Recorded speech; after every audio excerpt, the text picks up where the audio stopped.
এখানে আমাদের দেয়া আছে যে ask and answer the following questions with your friends. তোমার ফ্রেন্ডসের সাথে নিচের কোশ্চেনগুলো জিজ্ঞেস করো এবং উত্তর দাও। তো প্রথমত এখানে বলছে how many members do you have in your family? তোমার পরিবারে কতজন সদস্য আছে?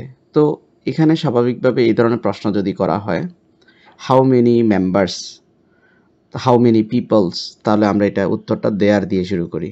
তো আমরা দেয়ার আর 5 মেম্বার্স অথবা দেয়ার আর 10 মেম্বার্স অথবা দেয়ার আর 6 মেম্বার্স ইন মাই ফ্যামিলি। তোমার পরিবারের যতজন সদস্য আছে সেই সদস্য অনুযায়ী তুমি রিপ্লাই করবা। সেখানে কে আছে সেটা দিবা, like father, mother, sister, brother and grandmother বা গ্র্যান্ড প্যারেন্টস ইত্যাদি হতে পারে এটার জবাব। তো যাই হোক, তারপরে বলছে describe your relationship with them. না, তোমার পরিবারে যে 5 জন সদস্য আছে সেই 5 জন সদস্যের সাথে তোমার সম্পর্ক বা রিলেশনশিপটা। তো এখানে দিবা যে my family consist of 5 member, আমার পরিবারে 5 জন সদস্য আছে।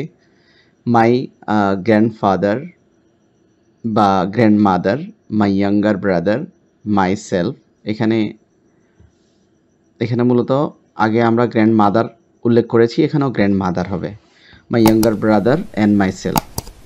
I have friendly relationship with all of them. সবার সাথে আমার একটা ফ্রেন্ডলি সম্পর্ক আছে। অ্যামং দেম, তাদের মাঝে আই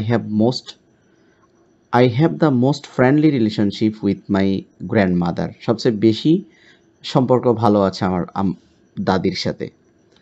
তো পরের যে কোশ্চেনটা বলছে do you talk to your parents in the same way as you talk to your grandparents বা গ্র্যান্ড মাদার্স? তোমার দাদা দাদির সাথে যেভাবে তুমি কথা বলো সেভাবে কি তোমার পিতা মাতার সাথে সেভাবে কথা বলো? তো উত্তরটা নিশ্চয়ই হ্যাঁ হবে না, এটা না হবে no. I don't talk same way to all of my family member. আমাদের পরিবারের আমাদের ছোট যারা আছে তাদের সাথে আমরা একরকম কথা বলি, আমাদের সিনিয়র যারা আছে তাদের সাথে একরকম কথা বলি, বা আমরা যাদের সাথে আন্তরিক তাদের সাথে একরকম কথা বলি। সো এখানে ভেরিয়েশন হবে।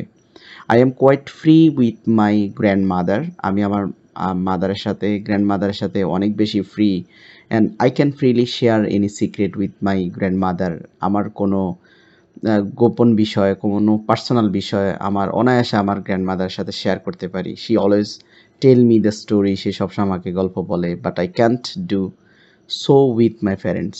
এই আমার দাদির সাথে আমি যা করি সেটা কিন্তু আমার পিতামাতার সাথে করতে পারি না। Because my parents remain busy. আমার পিতামাতা ব্যস্ত থাকে মোস্ট অফ টাইম, অধিকাংশ সময়। So they don't have enough time to share their experience, life experience or story with me.